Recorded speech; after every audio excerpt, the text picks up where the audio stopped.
ಏನು ನಟರಾಜ್ ಅವರು ಹೇಳಿದ ರೀತಿಯಲ್ಲಿ ಸರ್ಕಾರಿ ಶಾಲೆ ಒಂದು ಕನ್ನಡದ ಜೀವದ್ರವ್ಯ. ಕನ್ನಡದ ಭಾಷೆ, ಸಾಹಿತ್ಯ, ಕಾವ್ಯ ಮತ್ತೊಂದು ಅಂತೇಳಿ ಮಾತಾಡೋ ಜನ ಸರ್ಕಾರಿ ಶಾಲೆಗಳ ಬಗ್ಗೆ ಮಾತಾಡೋದು ಶುರು ಮಾಡಬೇಕು. ಯಾಕೆಂತಂದರೆ ನಿಜವಾದ ಬನಿ, ಕನ್ನಡದ ಬನಿ ಆ ಸರ್ಕಾರಿ ಶಾಲೆಗಳಲ್ಲಿ ಉಳಿಯೋದು.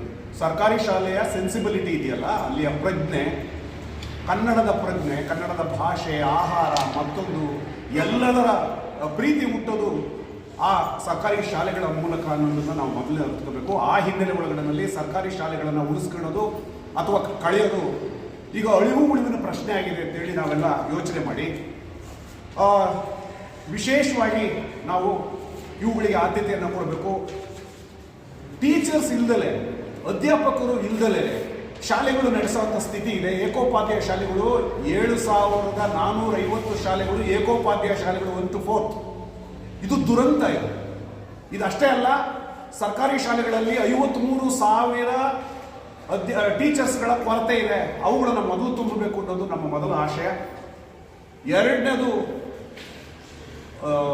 ಇವರಿಗೆ ಏನು ಬೇಸ್ಟ್ಗಳಿಗೆ, ಟೀಚರ್ಸ್ಗಳಿಗೆ ವಹಿಸಿರುವಂಥ ಜವಾಬ್ದಾರಿಗಳಿದಾವಲ್ಲ, ಆ ಜವಾಬ್ದಾರಿಗಳಿಂದ ನರಳ್ತಾ ಇದೆ ಶಾಲೆ.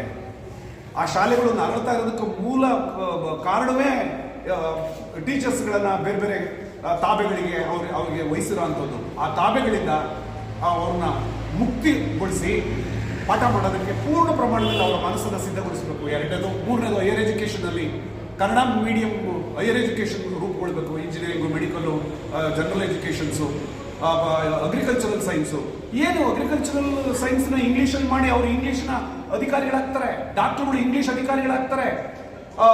ಇವರು ಇಂಜಿನಿಯರ್ಗಳು ಕ್ಯೂರಿಂಗ್ ಮಾಡಲ್ಲ, ಅವರು ಕನ್ನಡದ ಇಂಜಿನಿಯರ್ಗಳಾಗಲ್ಲ, ಅವರು ಇಂಗ್ಲೀಷ್ನ ಇಂಜಿನಿಯರ್ಗಳಾಗಿ ರೂಪುಗೊಳ್ತಾರೆ.